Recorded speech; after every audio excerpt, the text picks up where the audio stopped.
Welcome to No Clip. This is going to be part 2 of our Dark Souls discussion. When we recorded it, we ended up going for like an infinite amount of time. Oh yeah, and thank you We're for doing this talking about it. reminding us that we actually do need to do this. Yeah, we need necessary. we do need to have some bumper. Yeah. We can't just release a podcast that starts with us being like, so the combat system in Dark Souls is like, And we can't do a limited resources style 6 to 7 hour podcast with no context. Yeah, no, we're... Be on the lookout for parts 3 through 25 of our Dark Souls podcast in the coming year. And the bonus Compare to Die Bloodborne Dark Souls podcast. We're going to start right now. So, yes. Sans Fortress ruined the game for me. Why did it ruin the game for you, Chad? Because it introduced... So, this is before we're going to cut. So, damn it. But Sans Fortress ruined the game for me by adding traps and making me have to, like, take the game at a much slower pace than I prefer to. And... You were a magic class that preferred to play the game at a fast pace? Well, yeah, because magic kills things faster than melee does. Different definition of fast, I see. Yeah. That's, okay. So I guess, just for context, for coming back from the break, you liked that the game made you feel unsafe. Oh, yeah. Yes, yeah. And I almost love it generally when games make me feel unsafe.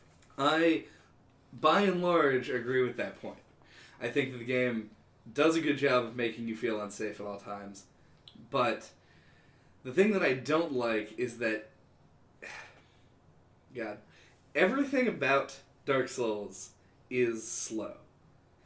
And that is the antithesis of what I like in a game, especially one that I'm going to be spending a lot of time in. I like to move fast, do things quickly, and I like to be in... I like to feel like I'm in control.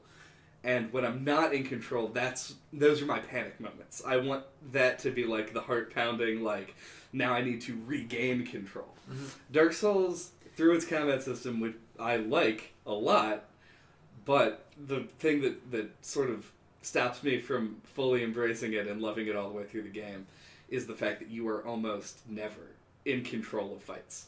And you're certainly not in control when you stumble over a platform and get shot in the back by a fucking arrow cannon. Right.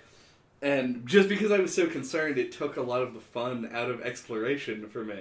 Because as we talked about in Lake Town, I liked running and jumping off of a thing to try and get to, like, another area. Or, like, finding an item that was, like, off, like, you had to, like, do a tightrope walk to go get it. And that stuff was cool and fun. And having to, like, constantly be on the lookout for, like, a hidden archer or a fucking panel on the floor that's gonna drop me into an abyss. Okay. Really, like, just took so much of the fun out of the exploration, which is arguably one of my favorite parts of the game. So you guys both know how much I love playing, like, assassin-y, thiefy archetypes. This is a fact. Yeah, in games. Do it all the time. Part of the reason that I love that and why I expect I'm going to adore Bloodborne forever when I get it, I think is incredibly relevant to this discussion right now. Mm-hmm. I don't think being in control of a situation and feeling safe are necessarily the same thing at any time. Right. I think like being that, like, high damage, really vulnerable class is exactly that. Because it suggests, like, you know you can get through situations often when you're in classes like that if you are perfect. If you don't make critical errors and are, like, constantly analyzing everything that approaches you or is in front of you or is in your environment, then you have the possibility to be in control because you can move and react faster than the things around you and the things in your environment. Right. That's what gives you the possibility of control. But that does not make you safe. Oh my god, it just makes you stressed. It just makes you...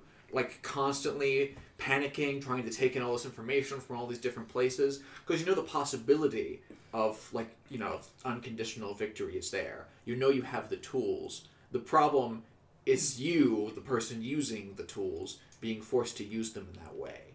You don't feel safe because you know you're capable of having errors. But you can feel in control the whole time regardless because of that. Having to constantly, like, criticize yourself and reevaluate the way that you approach situations is the way that you maintain control while feeling unsafe. Right. And it's in fact something that I love about video games generally. It's one of my favorite types of engagement when you get into games, whether they be like literally fast action RPGs, like, you know, like, I guess to a lesser extent Kingdom Hearts because you're much more padded than that. But like in action RPGs like that, or Bloodborne or Dark Souls, or even in situations like Fire Emblem, where it's my active analysis of the situation, even though at my own pace, that allows me... Like, I know when I'm playing a map in Fire Emblem that I have the capability of winning if I do everything perfectly and think about everything that's happening in the environment and in relation to the enemies. But I also know that if I make one critical error, someone's going to die, and I'm not going to accept that and quit and restart. Right. It just as like a point, I find it interesting that having that instinct, you don't enjoy horror games. Because that was actually going to be my, like, context point for this discussion, is that I like feeling unsafe to the point that one of my favorite genres of games is one that makes you completely defenseless. Yeah. And, like, it relies entirely on your ability to to avoid danger. Yeah. But I like it in the context of a horror game, Dark Souls and Bloodborne can both be classed as a horror game. Sure, but that's not the primary engagement. I think everyone's going to agree, right? Yeah.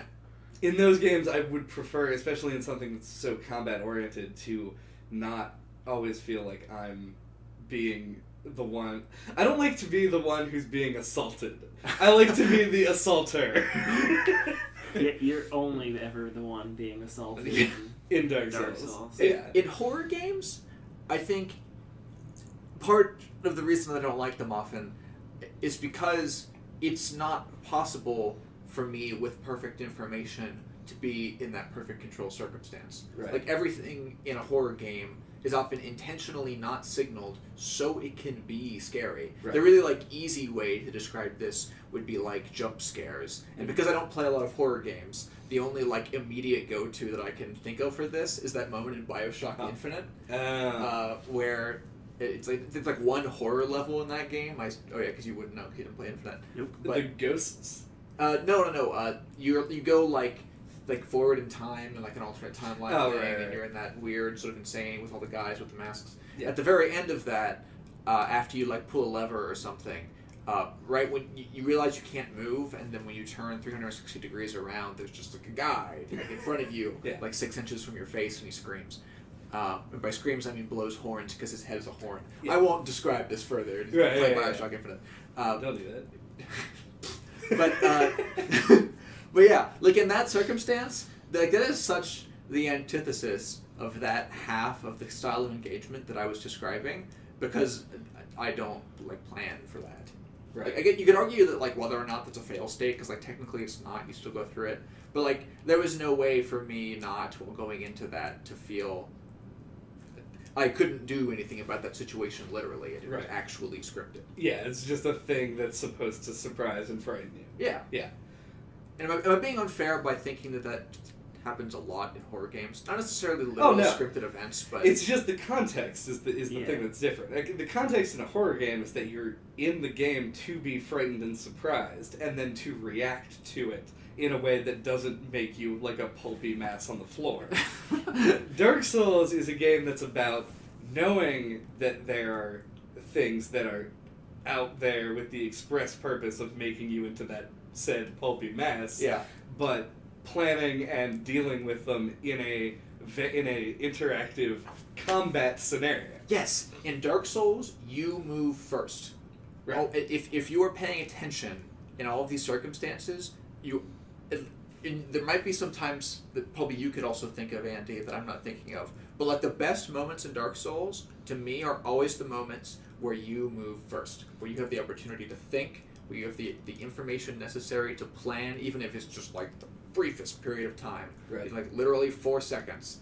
I love that exists. That makes action games for me often. And with the new and improved Great Soul Arrow, you move only.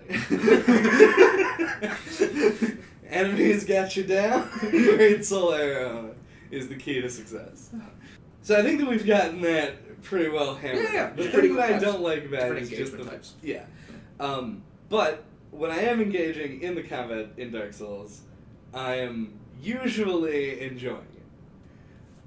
Because, like, one-on-one sparring in this game is some of, like, the most, like, deep and intense fighting in games. Calling it sparring is a good word. Yeah. I like that description for Dark Souls.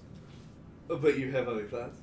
Let me organize my thoughts here. Yeah, because my initial thoughts on the combat are that it is solid but not exceptional. Mm. And I guess that comes from the fact that the depth, I think, comes from the enemy placement and from the stamina bar. Right. The actual, like, attacks you do with your weapons, though, I don't think are anything, like, exceptional. Like, you swing a sword, you're just like... I'm waving my arm back and forth. Right. More, you know, you're just like and then complete silence. you raise a Yeah. shield. So the things that, like, you do are really simple. The depth comes from the stamina bar and the enemy placements. See, It's what I mean Right. when I say it is solid but not exceptional. I agree that, like, the variety of enemy types is, like, what we complained about in Transistor of there being too few enemy types and too often they just put them in a box and you fight them. It's like if they saw that issue and just, like, dedicated years to fixing just that issue, you would end up with Dark Souls. Because in Dark Souls, there's probably 5 or more new enemy types that you've not encountered yet in each area, of which there are a dozen or so. Mm-hmm. So it's like you are constantly being faced with things that you don't know. Mm-hmm. And like that's part of what makes the game engaging is because and I think it's part of the reason that they went with the, like, slower, more defensive combat as like the I feel like I should backtrack here. The game is definitely not designed to only accept the aforementioned sword and board turtle fest. Yeah. But the game teaches you that initially, and it is, like, just presumed to be the way that you... The first thing that you encounter is a guy with an arrow. Well, you're given a thing to hit a guy with. Mm-hmm. And then you are presented with a guy to hit. And you hit the guy and he dies. You're like, simple, got it, understand. Yeah. Then you are faced with a dude at the end of a long hallway firing arrows at you. And they're like, here's a shield. Use the shield to block the projectile. So the game is almost explicitly saying, like, have a shield, have a thing to hit a guy with, and you will be mostly prepared for everything that you're going to face in the game.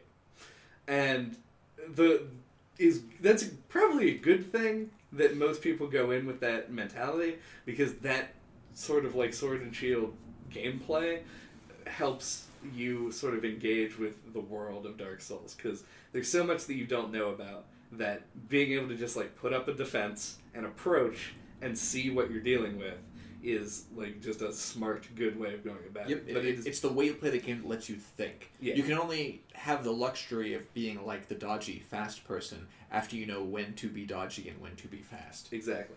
And yeah, the game is not hard-coded to do that.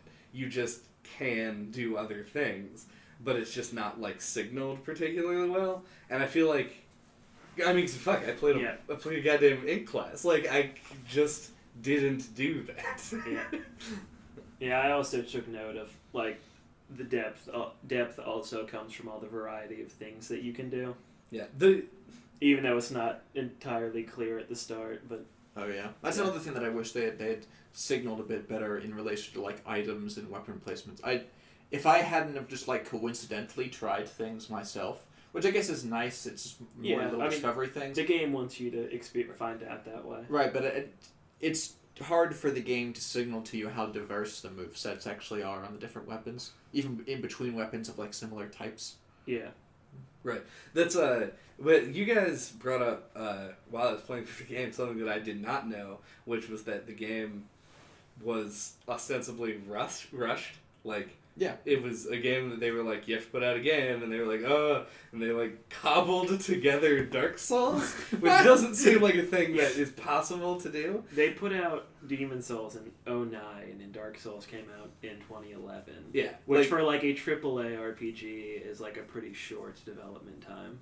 Yeah, it would take me 2 years just to think of the number of enemy types that are in Dark Souls. You can imagine like all the pre-production and how long all the art and stuff took to make. Oh yeah, like you want me to draw what? Yeah. This person? Yeah, it's just like a lava monster with like a forked arm. Yeah. And then the other arm is like in his chest, but it has the ability to like be not his chest anymore. It can like pull it out. Right. But his chest still sort of looks chesty without lots the chest. of tendrils. Yeah, More tendrils, the better. I want him to be discharging, but just like ceaselessly. Yeah. Yeah. Also, it should look natural when it like leaps far distances.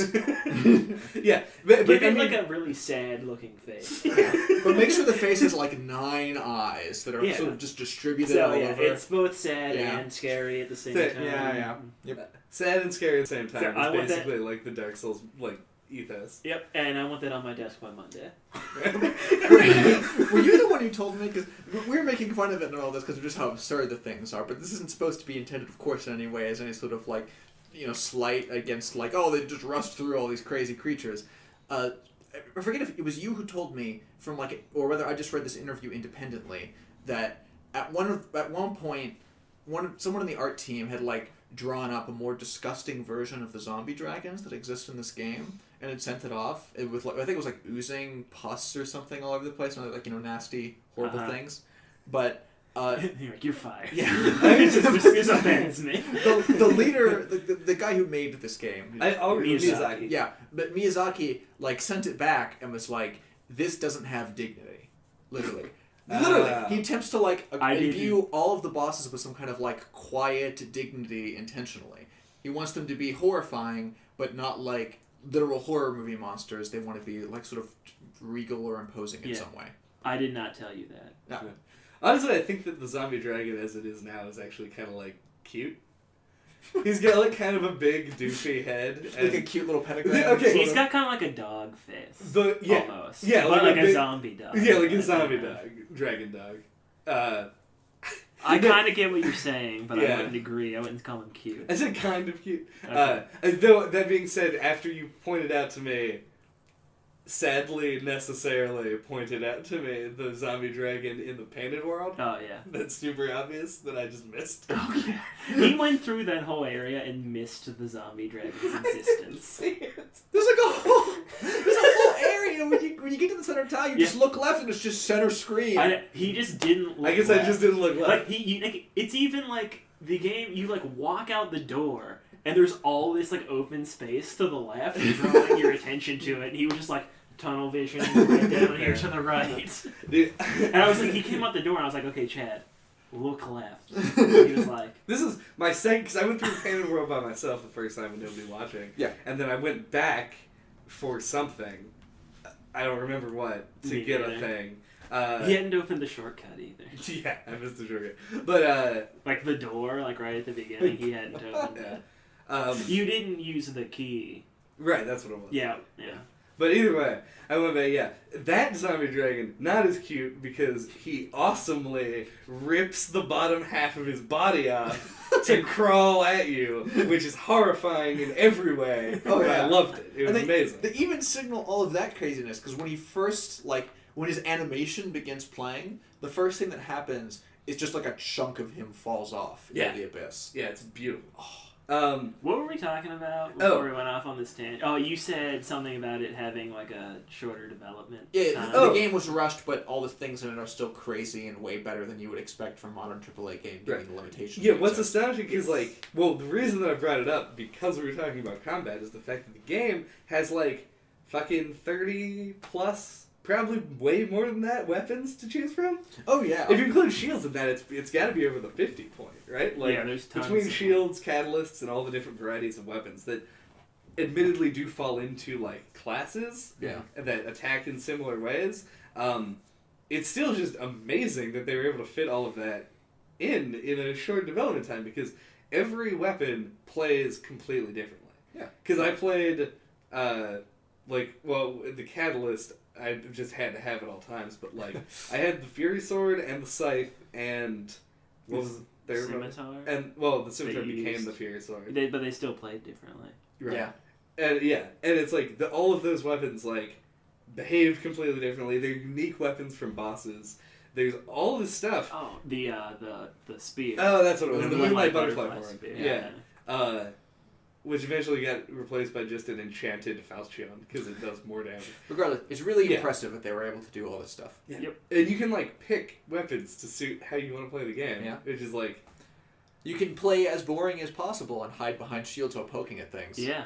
Super boring to watch. JJ. I didn't find it particularly boring. What was boring is watching you do the Bed of Chaos run, because that's like when I showed up that one time, and like I just like walked in and then was subjected to like an hour and a half of just you poking jugs, like over and over. JJ just like strafing around an enemy, strafing. Dude, This you know what's actually boring now? yeah. The Bed of Chaos. Oh yeah, Bed of Chaos sucks. It is, yeah. I think we should get to that a little bit. Sure. Damn. The spears actually are emblematic, I think, of what I don't like about this game, is because not this game. They make it even slower. Yeah, because like my natural instinct when playing with the spear was to put the shield down to do the attack that dealt more damage, and it's like the spears are designed to just have consistent damage output. Yeah. Like the spears just drain health bars, whereas other ones lop chunks of them off, and it's like. That just felt so weird, which is why I replaced the horn, because it was like, oh, this is not gelling with me at all. Like, I just didn't understand what to do. And so, like, yeah, just, I wish I had, God, there's so many regrets I have about it. I don't actually have regrets, but, No, I do, Shed Relevant. I do sort of wish that I had, like, experimented a little bit more to see if there was like a completely shieldless way to go, because I feel like I would have just enjoyed the experience a little bit more. You could have two-handed like a huge weapon or something. That's what a lot of people do. I guess it's not technically shieldless because you have a shield on your back often. Like when people, because there's no like really You good could thing just you can not use the equip the shield. left slot with that isn't like shieldy. Like equipping a weapon, it just lets you parry stuff, right? Yeah, and it equipping doesn't like do a anything. catalyst. I guess you could use spells, but that seems hard. But like You a lot could of do- people just two-hand stuff and then keep the grass crest shield on their back for stamina regen. That's actually smart. Yeah. You could also, I That's guess, what my character was based around. kind of an interesting plan of attack would be to go like right-handed weapon, left-handed pyromancy glove. Because when I discovered that like you could put the catalyst in either hand and still use spells, I was like, oh, this like opens up a whole new world of things that I'm just not gonna fuck around with. Because let's be honest, I take a lot of souls. I don't have all those souls. Oh, don't you? Yeah. Fuck. Okay. So combat, individual enemies act sort of like sparring, where like the small enemies and even some of the larger ones you kind of just treat as like an equal in combat, and you sort of dash around them and like try and find your opening and go for it. The counterpoint to that is what is the game's like big climaxes, which are the bosses. And these are pretty much like most people when they talk about Dark Souls who are just like casually aware of Dark Souls know that the game is supposed to be unrelentingly difficult, which as we've already determined is not really that true. It's Right. just challenging. It just does things and you have to react to them in a smart way, and most Right. people aren't used to doing that. In games, I mean. Yeah. I'm sure most people don't just like, there's a thing in front of my car. No intentional disses on the human race so far. Yeah. In this podcast. And that the game is full of huge, intimidating bosses. I honestly don't have a whole bunch on the bosses, even though they are like such a like heavily lauded part of the game. My notes on the bosses were that the like Lord Soul bosses were disappointing. Oof. Fires within my soul burn brightly, and so many comments made in this podcast. Fire in my soul.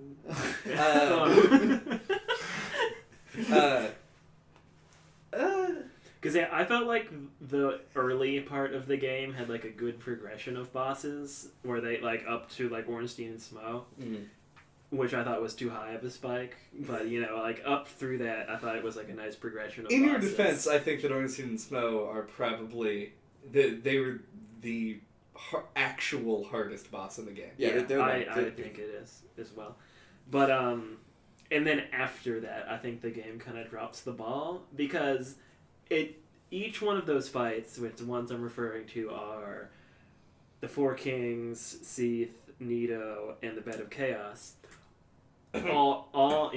all work around these gimmicks because they wanted to differentiate the fights from the other ones instead of just playing to their strengths, which all the other bosses had until this point. Whereas like Seath has the crystal you have to break, and then after you break it, it's not that hard. Right. Nito is like a trick boss where like if you lose your cool and you run around the big donuts room, Right. you get That's killed. how we describe it the first You time. get skills. So this is just how he calls it. You get killed by skeletons, and then you realize you have to stay in that one spot, and you'll be able to kill him. Yeah. And then he's not that hard. Nita is a big mushy bastard. Yeah. Like The Bed of Chaos is the Bullshit. worst boss in the game. Absolutely. Yeah. And it's just break down its defenses and kill it in one hit. Right. It's annoying, but not. I mean, it's kind of hard. You It's do not get really to that roll hard. through a bunch of breakable Yeah, branches. it's though, not which is hard. My favorite part of it. Yeah, it's not hard in the way that earlier bosses were hard. And then the Four Kings is a boss where you have to not play it safe. You have to run in close to them and kill them fast. Right. And each one of them works around a gimmick that makes you play different than the way you've been playing the rest of the game. Right. I think a good definition of whether or not something is a gimmick is whether or not learning the fact behind the gimmick makes the rest of the encounter trivial. And while I think that is absolutely true of Bed and Seath, which I agree are pretty bad, specifically by the standards of this game, bad bosses, and are, without question, the reason that both the difficulty curve and like the interest curve of this game drops after Ornstein and Smog, I don't think the stuff that you have to do in the Four Kings and in Nito's case are gimmicks, because you have to do a whole lot more after that to succeed in the fight. That's true. I'll give you Four Kings. I still think Nito is one of the easiest bosses in the game. I like, because when I watched your third playthrough with Cernod? Cernod. Your performance on Nito, as I said, slightly intoxicated at the time, made me look like a little bitch. Because, I was just straight freaking the whole time. But, that's what the boss wants you to do. Right. Yeah. But, I beat Nito, even with that, on my first go.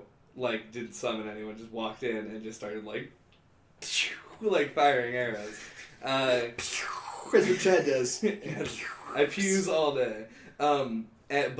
He's just, he's so huge and threatening, and then presents so little actual threat, that, the skeletons are just the hardest part of his fight. Yeah. But I still, freaked out, was rolling everywhere, and, had, a sliver of health, used, fucking 13 Estus Blasts, and, you just kind of, calmly walked up and just beat the tar out of him. He was Yeah. like, "Oh, Andy, please stop! Oh!" You just bullied Nito to death. Maybe I just got lucky or something, but both Nito and the Four Kings, I figured out immediately and was able to kill them with little Well, effort. to be fair, the Four Kings was just how you played the game anyway. You it ran up and rewarded hit a guy. my playstyle and punished JJ's. Yeah. It also punished mine, Because you unless had you to count my playstyle of having a guy beat the boss with me.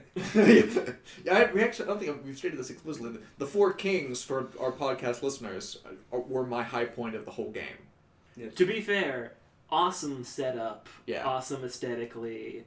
So everything about the fight, other than the actual fight, for me, totally awesome. Yeah. Yeah, I like the Four Kings. I think Four Kings are objectively the best of the Lord Soul fights. Oh, Yeah. But I I would actually say like so. Seath second, but just basically from an aesthetic standpoint. Yeah. Yeah, Seath is really pretty. Yeah, Seath is, because it's He's such got a... a sweet. boss arena too. Yeah, that whole the whole Crystal Caves is such a glaring contrast to everything else Dark Souls has given you. The Duke's Archives all the way through to Seath is my favorite part of the game. Yeah, and I love that there are non-hostile moonlight butterflies in the area.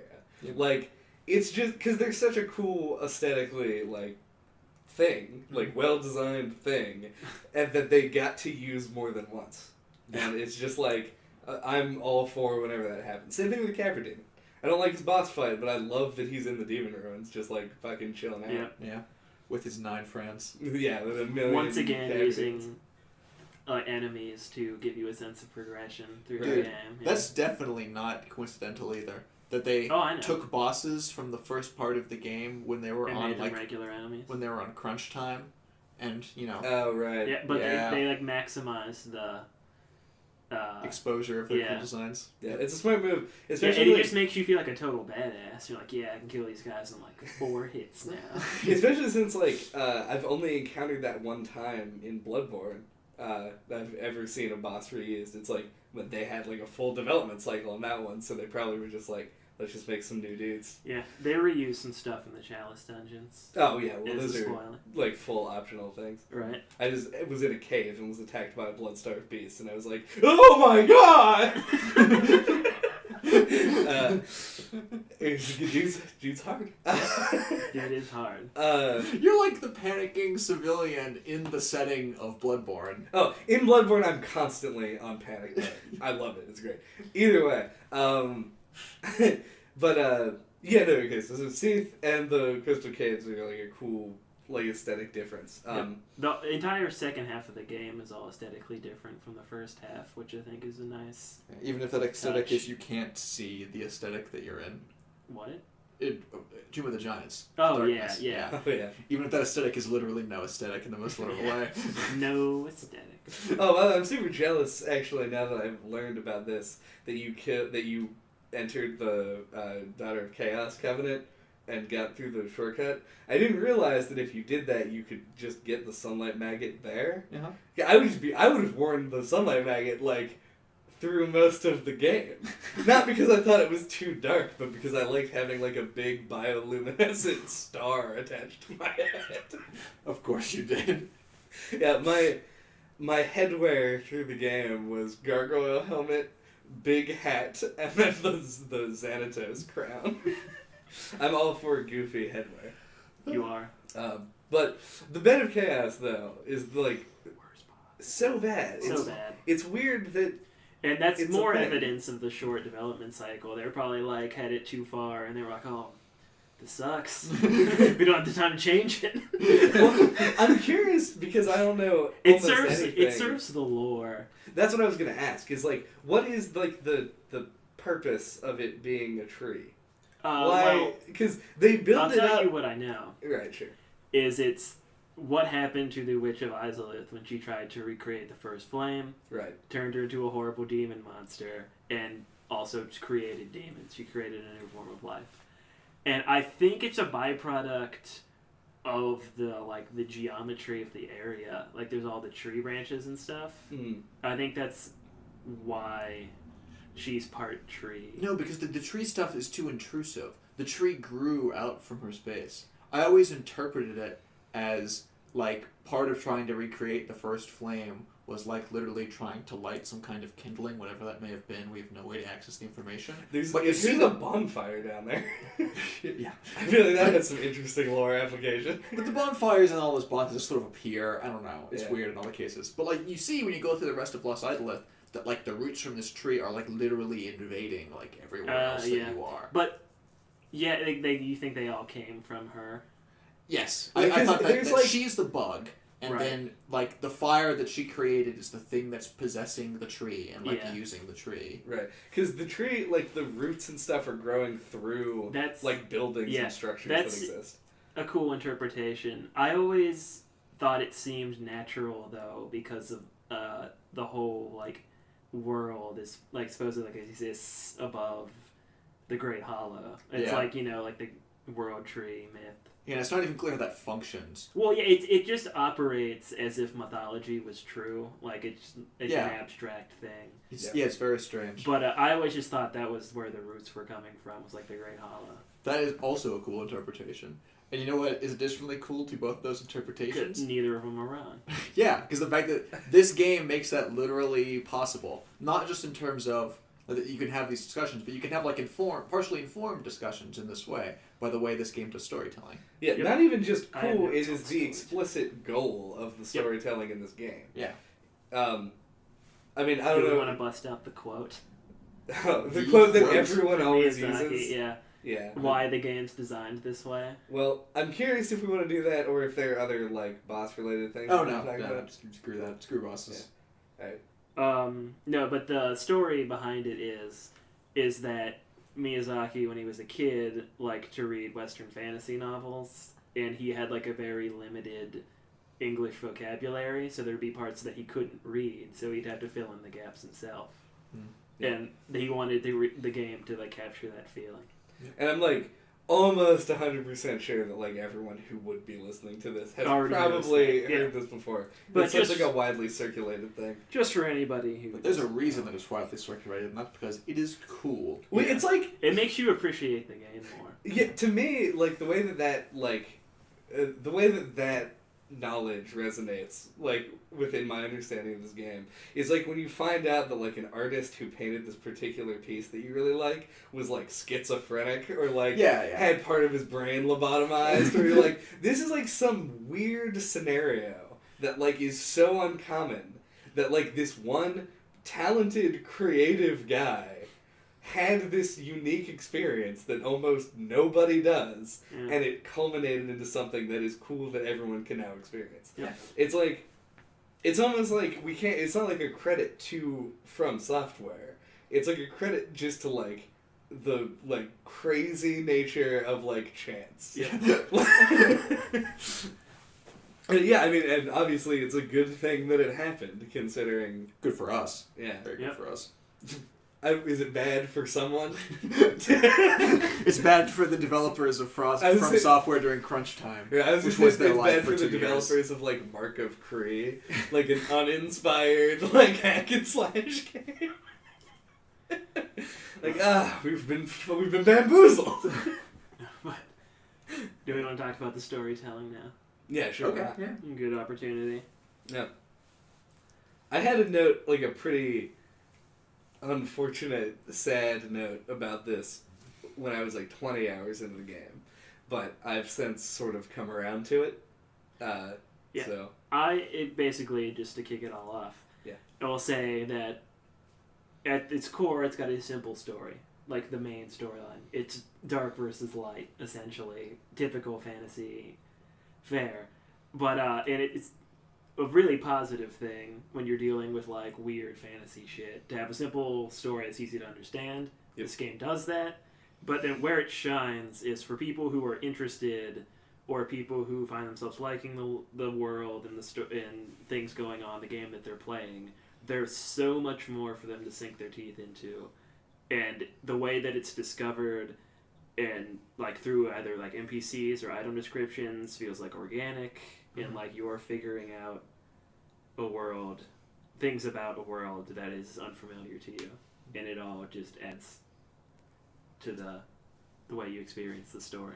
right.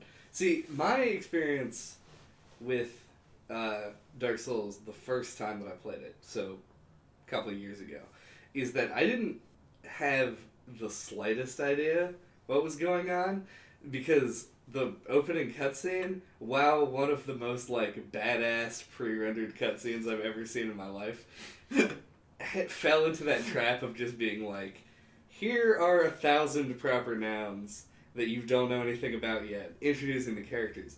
What's really cool about the game is that, like, it says, like, it's like, Anito, the Grave Lord, fucking did some shit. Yeah. And you're like, what the... Dude, just like a big mound of skeletons. And then, like, later in the game, you're just like, there he is, hit him to death. And that gives such, like... It makes a bunch of promises to the player earlier And on. it fulfills them. Yep. And that's Even the though you important don't even thing. know it at the time. Yeah. You didn't even know that they're promises. Yeah, that's Yeah. what I'm saying. You don't Yeah. even know it at the time. Yeah, they just the promise is in relation to the thing that everyone thinks sort of on like their animal brain level when they see cool badass cutscenes like that, which you be like, oh man, that guy must be so strong. Yep. But now, I was going to say, I think even though there are plenty of proper nouns thrown around, I think that intro cutscene is really well done because I still think it's easy to understand.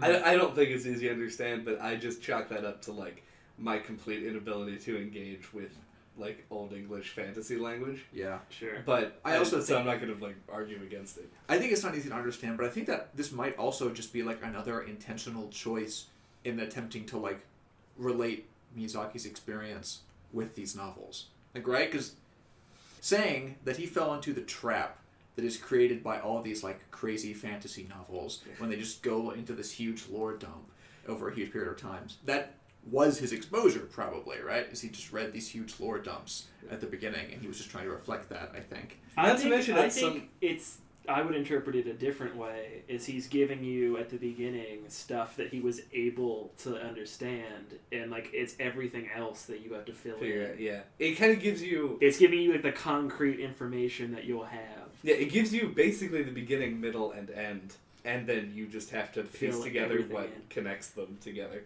Because, like, what all the beginning tells you is, like, everything was darkness and there were dragons. Right. Then the fire came, or the lords found the powerful souls, got super powerful, they're the gods now. Yeah. One of the dragons was different, a misfit dragon. Right. He got picked on. He got picked on, he was like, hey, these gods here, gonna team up with them, tell them how to beat the dragons, they kill the dragons, they have their age of fire, but now it's the fire's fading, there's an undead curse, humans are erased now, also came from the darkness. Right. And importantly, the furtive pygmy, Yes. so easily forgotten, Yes. did something. Yes. He found... Importantly, I don't remember. He found... No, that's not. That's literally how it's like presented. It's like the furtive pygmy, It's a so, mystery. so easily forgotten. He found a fourth different soul within Yeah. the flame, and he waited for the fire to subside. Yeah. So we literally don't know. With the Yeah, context of it's the that part's presented as a mystery. Yeah. I actually don't even now know what that's referring to. Yeah, because everyone it's forgets DLC because it's the stuff. one thing that's never referenced over and over in the game is like the existence of this fourth guy. Other But stupid lore anyway, stuff. Yeah. so then there's the undead curse. People go to Lordran to try to find a cure for it. Boom, game. That still is. That's a lot of stuff. But not like it's a simple story, but presented with a lot of different proper noun actors in the beginning. Like we have individual cutscenes for Seath, for Nito, for Gwyn, It for just the Witch of tells you who they Izalith, for the are. furtive pygmy. Sure, but I'm just And saying is shows that I can understand why that would be overwhelming, even if like the overwhelming line is clear. Yeah. Being shown that line from the perspective of like 6 people. Yeah, I guess. Yeah. I mean, and that being said, I guess, because we talked about this last time as well on Skyrim, where it's like just all of this stuff. that See, they I give feel you. like this game doesn't ever cross into that territory. I think it manages it a lot better. Well, I think that you just are allowed to not know what's going on and yeah. figure it out as you go along, or don't. In Dark Souls, you're watching like the history video, and in Skyrim, I'm sitting on this couch looking at the TV, and you're in the other room, and I'm telling you what's happening on the video that only I can see and hear. But I mean, even Yeah, it's like you don't need any of it in Dark Souls to like enjoy the game. right. And even if you completely forget everything in that cutscene, you're going to be able to piece that stuff together on your own if you want to through stuff in the world. Right. That's. I mean, and the thing that the reason I brought up Skyrim at all is just because like we talked about it then, and we're talking about it now, and we've talked about it before about how fantasy has this habit of doing that. At some point, it ceases to be a trap, right? Like this, it's now just like an accepted part of the genre, which sort of makes it more unforgivable that a game that breaks every other convention set up in modern games still does the same thing. It's just self-destruction. I think there's a difference. I think setting things up at the beginning before the game starts and like be like, here's your chessboard, here's pieces, play the game. It's kind of what it does. And like something like Skyrim is like story starts, then you go to a character and they're like, dump exposition, dump exposition, dump exposition, while you're playing the game and you're experiencing the story. Dark Souls doesn't do that. It gets anything it needs to do out of the way at the beginning and then just lets the game happen. Right. I think that's like a big difference. Yeah. The NPCs don't like... One is way talk more your ear palatable. Yeah. Jeez. When you go into the game, the first like NPC you're presented with is Oscar. That's his name? Yeah. Yeah, Oscar. And he just sort of like helps you and is a good general dude. And then you leave and everyone from that point on basically treats you like garbage. Yeah. With the possible exception of the magic blacksmith. That guy seems super appreciative of what you're doing. And the definite exception of Solaire, man who has dedicated his life to being a bro. Laurentius is really a nice guy. There are very few people who are exceptions to this rule, which of course makes Oscar the low-key saddest fight in the game. He's like, you're like, no! Yeah. Why are you killing me?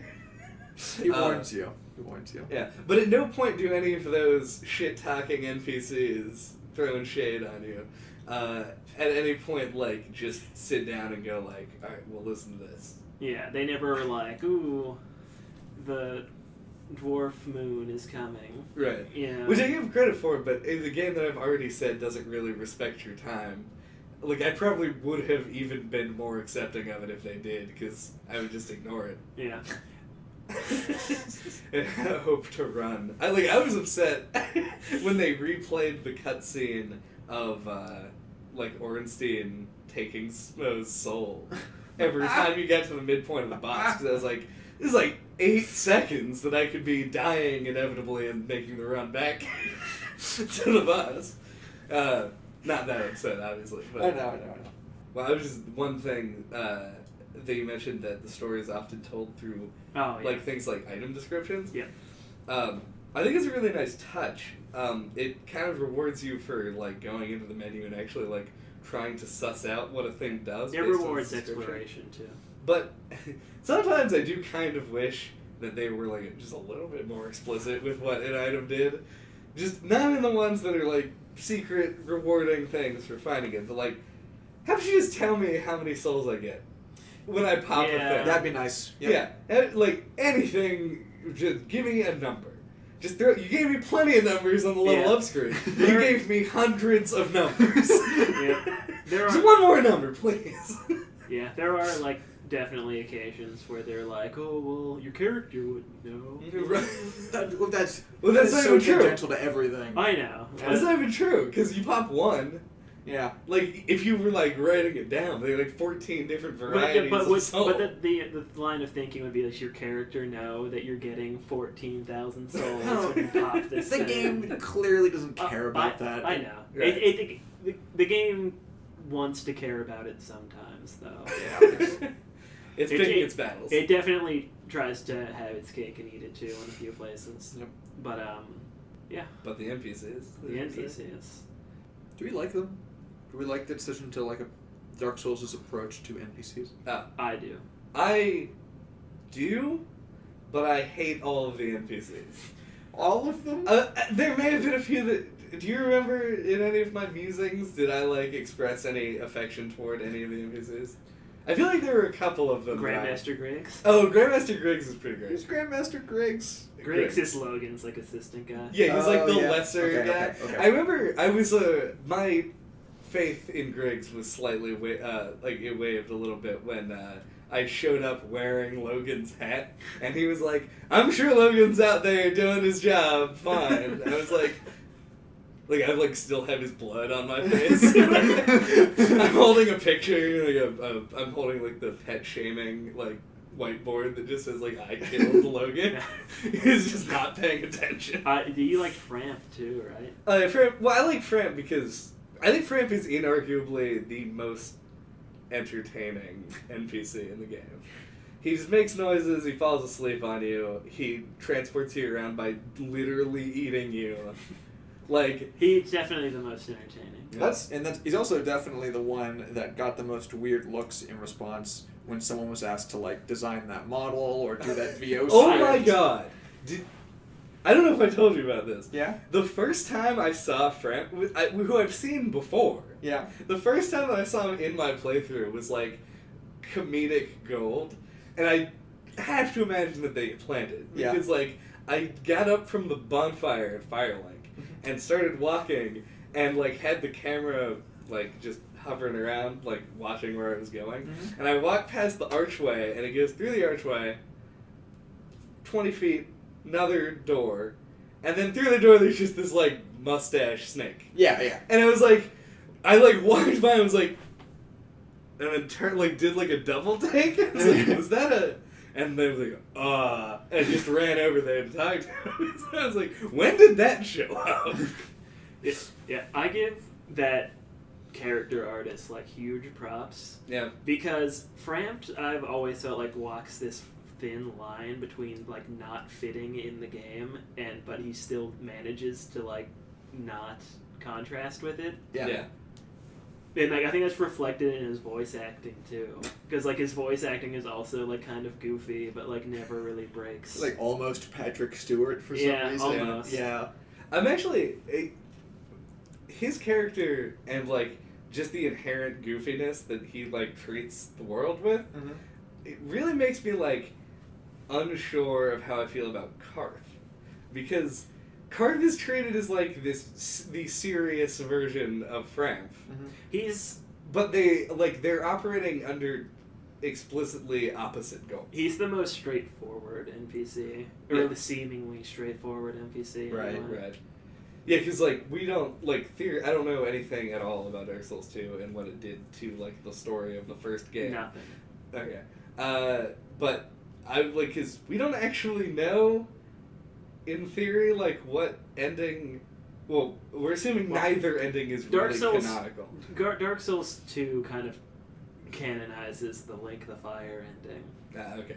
But either way, like, we don't really know if either one is long-term, like, a good or bad decision. Oh, yeah. Or, for that matter, Karth is operating under anybody's, like, will other than his own. We do know that Karth is responsible for bad things happening in the DLC, which you didn't actually experience. I did not get to that. He's DLC? responsible for the downfall of Ulasil. Oh. He gave people the... Oh, yeah, I guess that makes sense. Because he's trying to, like, he wants people... If you join his covenant... He wants people to steal souls. He wants people to bring him humanity. Yeah. Yeah, he's, like, kind of like... And he, like, comes from the abyss. Yeah, and he destroyed the other place. That's just his MO, is that it gives people the ability to steal souls. Yeah. And then, as things would traverse as you expect. Yeah, I think what he's trying to do is, like, recreate the Dark Soul with humanity. More cool lore things about this game. But so I think he might just be reason... having like selfish intent, and we don't know. I feel like we're like so accustomed to like dismissing lore a lot of the time when we talk about these games, but it's like it's so much a part of what appeals to some people about this game that it's like unavoidable. Oh yeah, I absolutely like it. I'm just saying that it's like my favorite part of the game. Yeah. I was trying to use, because I wanted to get back to an explanation of that I think might exist for why Frampt is such like the goofy human being that I think he is. Human being. Whatever. He speaks like Patrick Stewart. He is a person to me. Yeah. I think it's the overall deeper intent for him is that you're supposed to feel like he's treating you like a toy. That's at least the way that I've internalized it. Yeah, I feel like in retrospect, you're supposed to feel that way anyway. I don't know that I ever felt like that on my first playthrough. Oh yeah, it's absolutely in retrospect. Yeah, I think you're supposed to just like kind of trust him. He's like, he seems so like, like kind of like he's like friendly and he's like kind of warm to you, like the rest of the world isn't. I wish that was possible to express as an episode title. What? Kind of What? Sorry. So that like once you link the fire at the end and you just get burnt alive, you're like, what the fuck? That's when it's all recontextualized. Once your hand starts going on fire and you're watching your hand go on fire, that's when you're like, you're gonna think back. That's the ending I went with, by the way. And man, seeing that crown burn, that would have burned for days. So much. You were the bonfire in that case. Oh yeah. Or the extension. I just left the thing burning forever. Yeah. Yeah. We were talking about NPCs, I think. Maybe. Yeah. We're kind of like... Now, I wanted to bring up Solaire, because obviously he's like the runaway favorite of the community. And I fucking hate Solaire. You hate Solaire. He's the one NPC that does just like sit down, grab a cup of coffee. I'm gonna go on a lore dump. No, Like he doesn't. Yeah, the first time you talk to him, it takes like I would say that from the time that if you hit A and then listen to his whole dialogue option, then press A at the earliest available moment to listen to the next one until you get the option to join his covenant from the beginning. It probably is like a 3-minute period. Like he just goes on about, and I didn't care about anything. He doesn't talk about lore. He talks about himself. Well, right. And you can't join his covenant. No, well, I don't know what the option is. He gives you the. I don't know. The things that he he talks gives you about, He gives you the ability to summon. right. yeah, stuff. he's talking about lore. He's just like a cordial person. Right, but I didn't want to listen to him talk. That's like the thing that this game does so well is that people don't just sit there and give you line of dialogue after line of dialogue. He really doesn't. He's the only one who does. He really doesn't talk that long. That's not even the reason I hate him. Though I just don't like him because he's just always. And then anytime after that, he like barely talks to you at all. Right. But his thing is he's just sort of like, hey, buddy. my how you thing doing?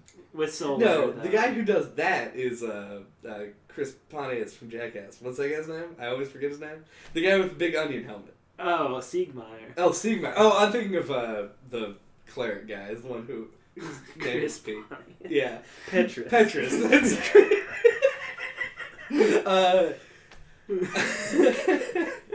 I'm really bad with these names. Siegmeyer is the guy who I feel is like the yo buddy, what's up? Because he's always just like puzzling over an area. Yeah. So you run into him. Sleeping. Siegmeyer and Logan are my favorite NPCs. It's just I like Logan a lot. It's weird that to me, this is my personal experience. I just want to talk about. Yeah. Because like Solaire is like the runaway favorite of like the fandom of Dark Souls, Right. and like to me, I don't think Solaire would have stood out that much personally. Like if I played this game in a vacuum, Yeah. Right. which I just think that's a weird Like choice. phenomenon. I think the reason, as JJ stated before, I think it's just because like he's constantly like available to help. Yeah. So you can just But call see, him in. I and didn't he would summon get attached to that. ever when I play it. That actually, I'm going to spin off of that. And we can come back to the NPCs in a second. Okay. Because there's something that's moderately important to my understanding of this game that I've only come to recently. I dislike playing the bosses as like a challenge because of the nature of like just how the game treats it. Like having to do the boss run, like bosses being like, there's no forgiveness at all. And you never summoned. Right. But I summoned... Well, I only ever summoned JJ, really, in Dark Souls. But I've been using the bells in Bloodborne frequently. Mm-hmm. Even just, like, for kicks. And I'll use the resonant bell. The one that lets me go help a dude all the time. And it's way more fun. And I think that it's scratching the same itch that a game, and this is where you grow in a second time, like Monster Hunter does. Because it feels less like just like a back-breaking, just repeating challenge, and more like a cooperative, like, hunt. Like, it's an effort. Like, the two people working together, one guy, like, teaming up to fight something that's much stronger and much better than both of you. Yeah. And it's like... That is so enjoyable to me in comparison to just bashing my head against it until I figure it out and beat it. Absolutely. It's the reason the last two characters that I played were all based around cooperative efforts, just me approaching it a different way. With the second one being the most important in that way, in that it was like the faith character who was the guy who ran around and just did Ornstein and Smog 60 times with people. Right. Because I found it a fun thing to assist with other people. Mm. I didn't even know until much later in, I believe, my second run that you could have like 3 people summon at the same time, which literally just kind of turns it into like a mini party raid. Oh, it's and hilarious. Yeah, because it gets so easy at that point that it's just like, you, member of the Power Rangers team that you're on, go do your thing. And they will. And it's it just turns it into a fun experience instead of the stressful experience. Right. But it's a thing that you have to like work to opt into. Right. And I think that's what it is that's making me enjoy, in addition to a myriad other reasons, the boss fighting, at least, in Bloodborne more is because I'm more open to... I don't take it as a personal challenge anymore. I just see it as, like, another aspect of the game where this is my multiplayer moment, where I bring somebody in. Yeah, I've been summoning people on my newer character and in Bloodborne this most recent time through, and I think it makes it like laughably easy to summon people for bosses. Oh yeah, it Yeah, absolutely like even does. more so than Dark Souls though. Well, I think really? it's laughably easy in comparison to doing it by yourself. Yeah. It's still a challenge, but just it's less than half. Yeah, I believe I've actually had this conversation with you specifically before. It makes the game like normal video game easy. Right. But I would argue that in Bloodborne it makes it even easier than that. It depends on the boss. Because all the bosses I've done with co-op on this most recent playthrough have been like not even a little bit challenging. Our Dark Beast Paro run was a little bit Underwhelming. How fast did we kill that thing? We killed it twice in less than 5 minutes. Yeah. Wow. And then we killed the boss after that pretty quickly with the both of us too. To be fair, the boss after that is easy anyway. Yeah. So, either way. But like it's a boss that playing by myself, like it took me like 3 tries. Right. And we beat it effortlessly 2 times in less than like 8 minutes. Dark Souls doesn't even have that. Like, Dark Souls, when you summon a guy, like, it's still going to take some time. It's not just like you mash them into the ground sort of a thing. You have to be smart about it. Yeah. On almost every boss. There's no... Okay. I guess this is a good clarification point, because I haven't played Bloodborne yet, so I don't know if this is the way that you guys approach things when you have multiple players together working against a boss. But in Dark Souls, there's no, like, spamming circle, which is the classic multiplayer RPG thing where you surround the thing and then just stab it to death, like what would happen in real life That's if you got into a fight at a bar with people who But hold with swords. a guy who is just right there. Yeah. The reason this doesn't work is just because you're usually fighting something that's 7 stories tall and like farts clouds of noxious gas. Yeah. That's what it is in Bloodborne. Like every boss that I've co-opted, it's just you just tennis ball the boss back and forth. I disagree like heavily with that. Like I mean, obviously this is not the Bloodborne compared to Diecast, but like I found that, and I find it true in both games, albeit like Bloodborne's playstyle is so different. I think the reason it feels like that is because it's just a more hectic game. True. And so the bosses in Bloodborne generally take me half, if not less, of the time, even when I'm struggling, than in Dark Souls, because Dark Souls is still like a hide behind a shield game for me. Right. Especially with the bosses, because it's just like, if I get hit once, I'm just a corpse. You're already a corpse. This Fair is enough. Dark Souls. I'm an extra corpse. You're already dead when you start the game. It should have been Dark Souls, were you prepared to already be dead edition. Christ. Are we missing something? Well, I I would go go to takers. Do we want to go back to NPCs? I mean, I don't really care. Yeah, I like okay. that you can kill them and take their items sometimes. Yeah, that's nice. Yeah, I like that is nice. Yeah. considering the theme from the Skyrim cast. We're like kind of pro random murder. Yeah, pro random murder. I mean, I didn't randomly murder anybody in Dark Souls. Except for Lautrec. Except for Lautrec. Because I told you to kill him. You were like, he's gonna kill... You just, like, offhandedly were like, he's gonna, like, kill the Firekeeper, and then you'll have to go, like, get her, like, revive her. And I was like, fuck that guy! Like, I just get unreasonably angry about it, and then, like, went and just, like, blew him away. On your first playthrough, that's, like, devastating. That Firelink isn't usable. Yeah. Yeah. Like, on the like, my most recent playthrough, I let it happen. And it wasn't even that big of a deal because I knew what I was doing. Yeah. Yeah, nope, not allowing that.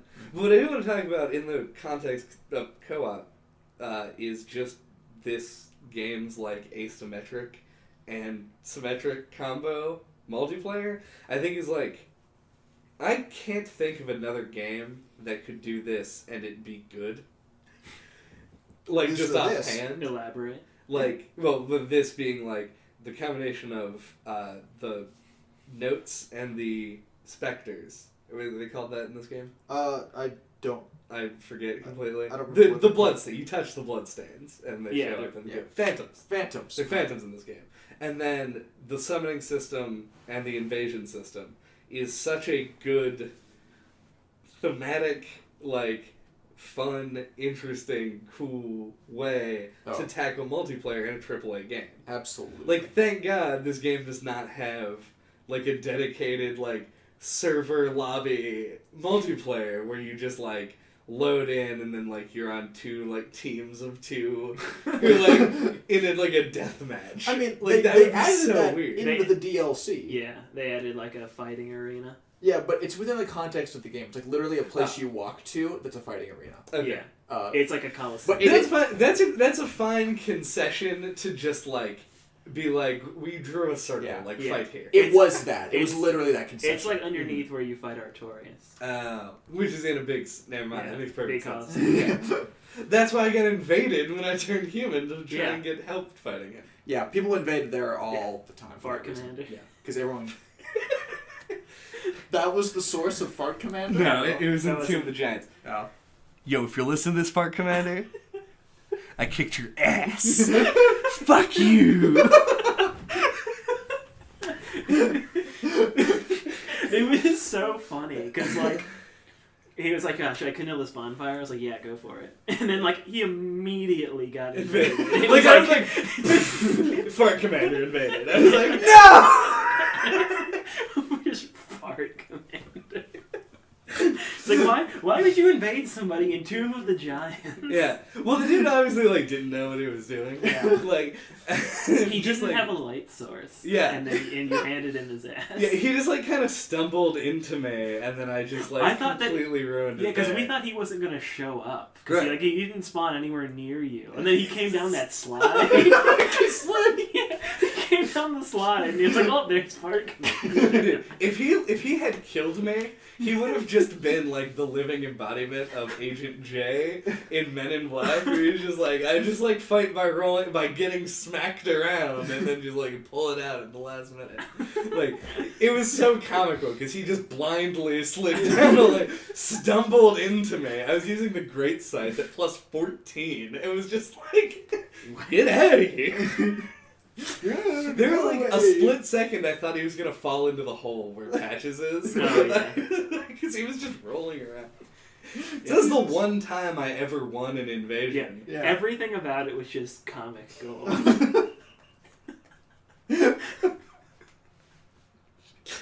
I wonder, and always the question, what must it have looked like from his perspective? Because obviously, I'm like a considerate human being, so I didn't invade anyone in Tomb of the Giants. Well, that's bad for both people. Yeah, exactly. What does it look like from your perspective? Can you see the opponent with their light source? Is it Presumably. just like a guy with a torch, like just jogging around? Just yeah.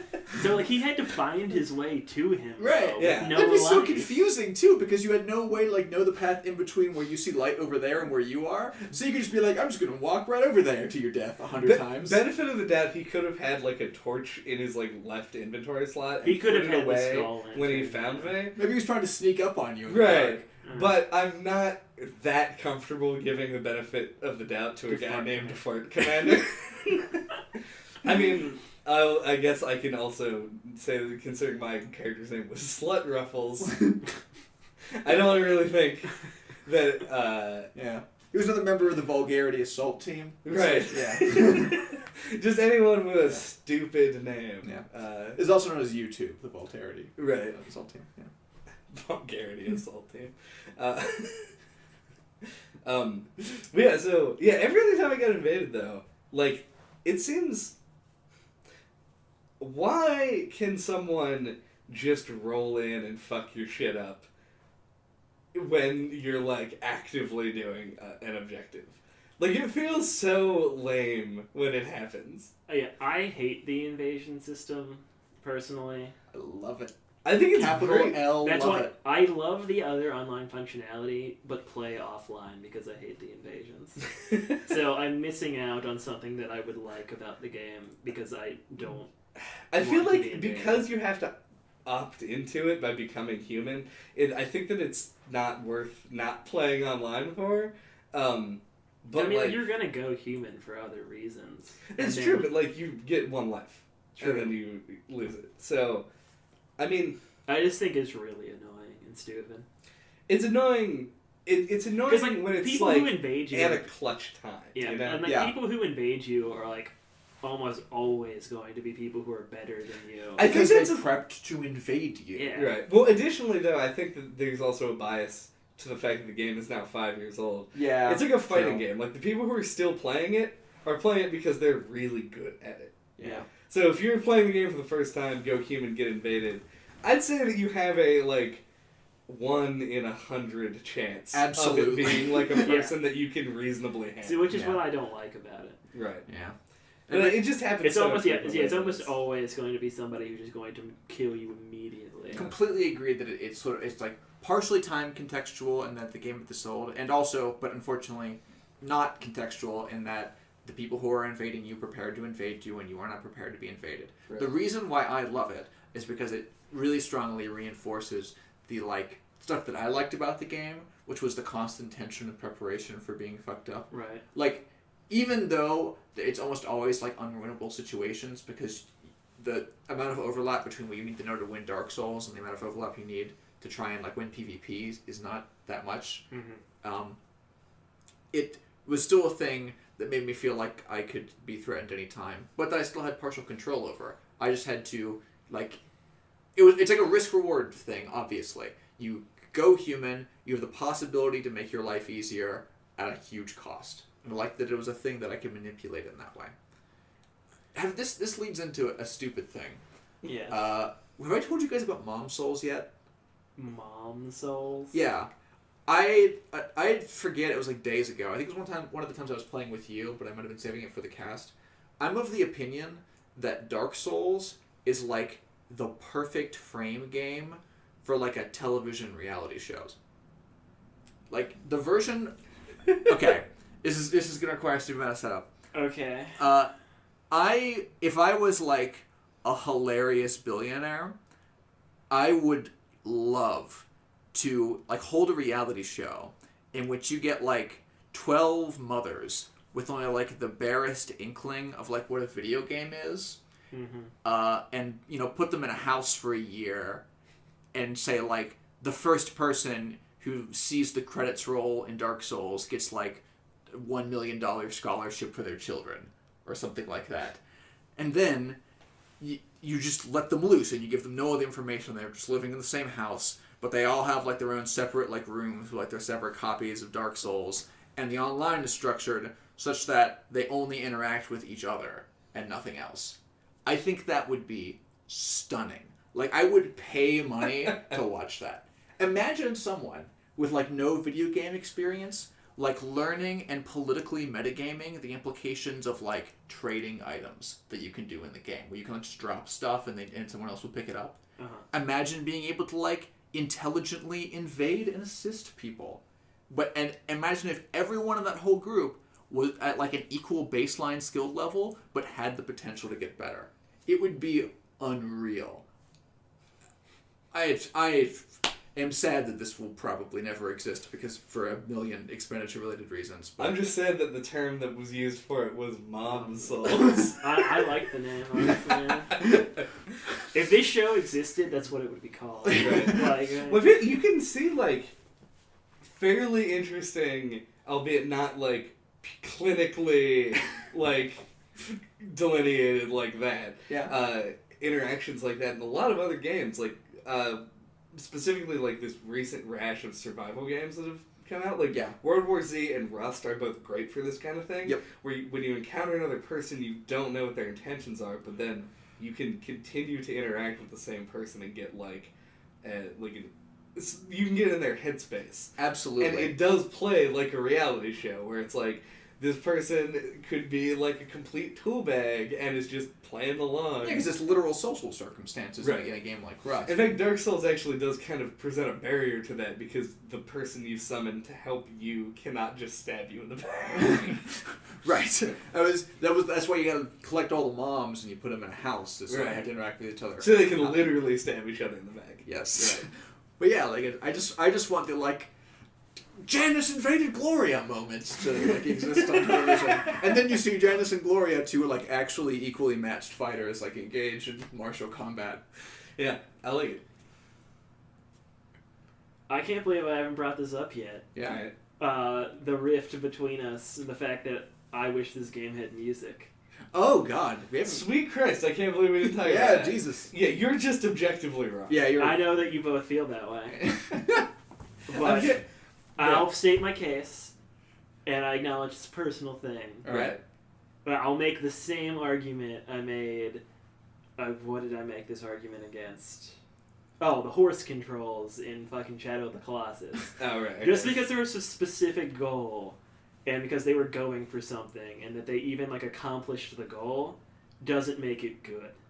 So, the idea is here that there's no music. It's supposed to be more immersive. Like, you hear what your character hears, and then they want the contrast between the regular game and then the boss battles, you know, the no music to make it more climactic or whatever. Mhm. It has the exact opposite effect on me, whereas, like, once an hour, like, every time I'm playing, I'm just, like, walking along with my character going, shunk, shunk, shunk, shunk, where I'm like, I just wish this had some ambient music. Like, something to, like, make these sound effects seem less goofy, or, like, make things stand out less. Also, I'm super glad that our podcast had ambient car noises Yeah. for this discussion. Wait, you think the armor noises are goofy? Yeah, dude, you can't tell me you didn't run down that aqueduct through the sewer water with your armor making noise. So loud, just like running down that hallway, and you didn't laugh.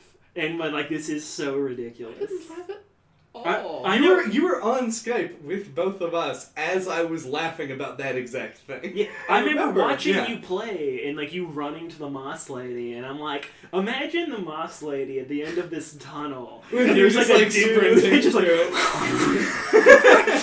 like running towards her, and we laughed about it. Agreed, but that's the thing that's funny about it is that circumstance, which is a guy sprinting like 900 feet toward one person at the very end. It's like that scene in Monty Python with Lancelot running from off screen. It's funny for that reason. It's not Okay, funny for the sound fair. effect reasons to But me. like, to Because it me, would be like definitely loud if you were like in full fucking plate mail just- in an echo chamber it's running through something water. that like to me when I first saw the game, I was just like immediately just noticed the lack of music. Right. And it's something that never left me as much time as I've spent with these games. It's like, I'll stop and be like, wow, there's no music. Like, I'll be taken out of the game constantly by I'll just notice it. Right. And See- it's something I've never gotten used to. And it's just like, I think the game, for me personally, and I'm sure there's other people who feel the same way, because there's a million people. There are 1 million people. Exactly. It's just like, if there was just some ambient music, like, I'm not even suggesting that it have like catchy Zelda Final Fantasy music. I'm saying like ambient music, so there could still be the contrast between like it and the boss battle music, Right. and like just something there to like balance out like the sound mixing the way that like other games are, because I think that's what the difference is like there's certain like sound effects and things that are like just way louder and way more noticeable, and it just feels weird. I never got that at all. Yeah, Completely like, it ignore just- the validity of your feelings. It annoys me. It actively annoys me the whole time I'm playing that there's no music. Right. See, my, like... When I think back to playing a game that has an ambient, usually orchestral soundtrack, Mhm. I don't remember the music. And that's I fine. I'm not remember- suggesting it Right. have memorable... That's what I mean. I Awesome mean, like, music. I don't think about, like... Not even, like, I can't, like, recreate the music. I can't just, like, hum the music or something. Like, I don't... Part of my memory of the game is usually not that. Something like Zelda, as you brought up, is like the contrast where it's like when the music is in tone with the game. Yes. It's like you emerge into a field, and you're like, oh fuck, new area, sun's coming up, fucking horses Yeah, running it's around. a huge part of the game. Is Right. The music. But most games that have just like music happening, it's such like a non-factor for me that like I end up tuning it out anyway. I feel like Dark Souls takes that out of the equation, and I actually like the like ambient noises of the world more than I would like music. I briefly thought about being like a contrarian douchebag and being like, well, I don't even think the bosses should have music. But then I thought about how weird that would be. Yeah. And it's a very different experience. Yeah. It's just like there's like at least one area in Bloodborne that does have ambient music. I've yet to stumble across this, or I just didn't notice. It's Yargul. Oh. It just always has music. I didn't notice. Yeah, and like it's so much better.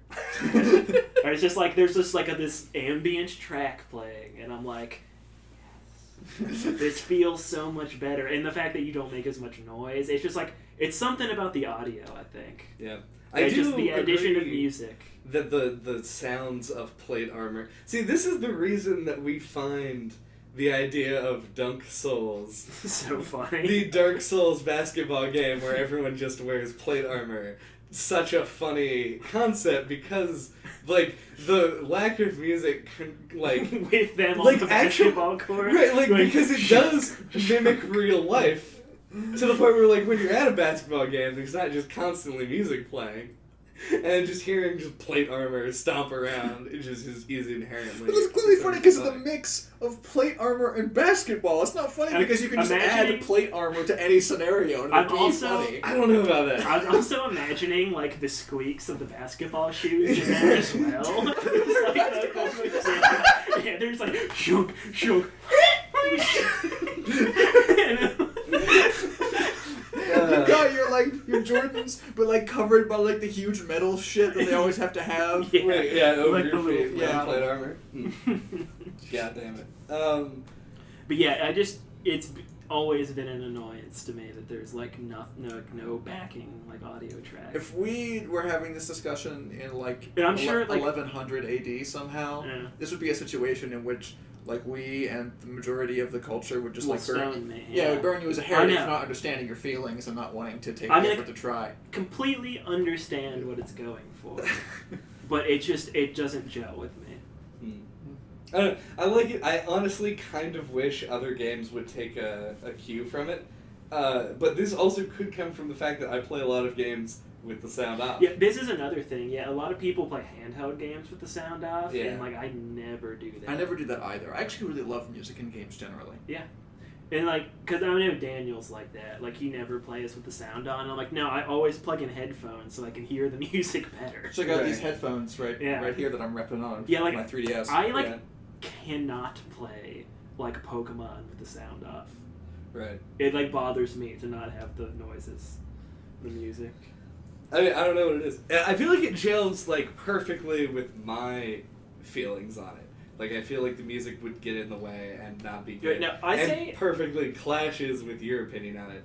But I'm actually kind of like you love music in games, and not only that, but you love ambient like orchestral music. Yeah. That scores. And the exact thing that you're dismissive of is the stuff I'm like even I'm suggesting very understated music. Obviously. Not Yeah, of even course, of not course. even like One violin in 2 rooms away from the microphone, yes. playing with a bow made of like the thinnest, like a plank Also- length thick string. If I'm remembering correctly, I think the Hunter's Dream in It does, it has Bloodborne music, also yeah, has music. Something like that, like very in the background, not like something that you like barely notice is even there. It's just like it fills out the sound. Well, but the music in the Hunter's Dream has its correlate in Dark Souls, which is the music at Firelink. Yeah, and that's great, and it should be everywhere. I think that we've. I was asking why you agree with the decision And if it's if it's in for light of any how other much that I reason- love music generally. right. Because the reason that I love music generally is at the way in which music functions as another avenue to express the tone of whatever scene is heading in the game. I love the music in a Zelda when you get into Hyrule Field, also known as the Hyrule Field music, Right. because it's like that sort of like exciting, adventurous New Day spirit.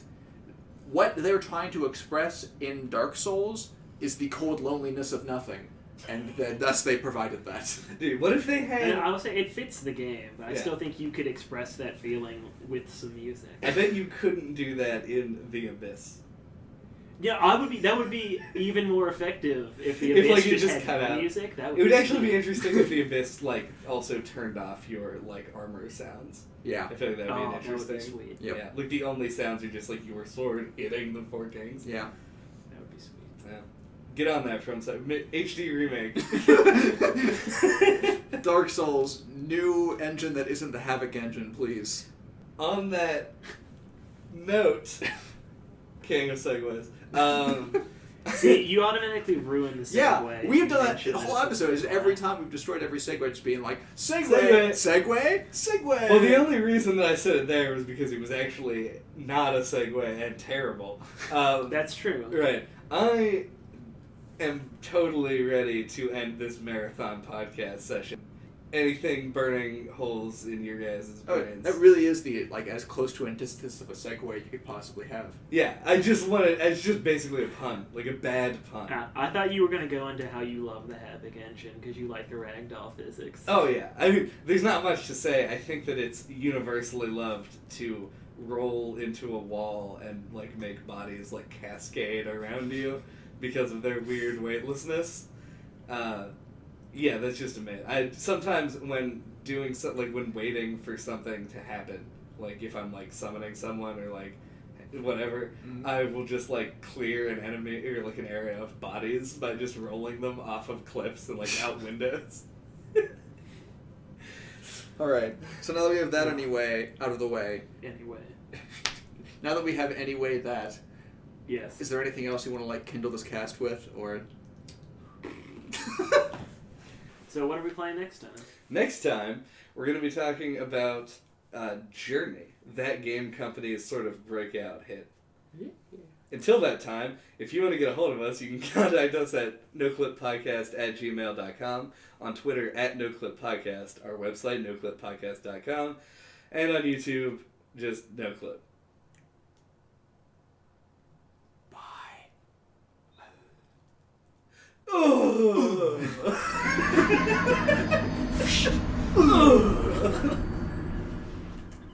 You died. Wait a minute. What are we playing next time?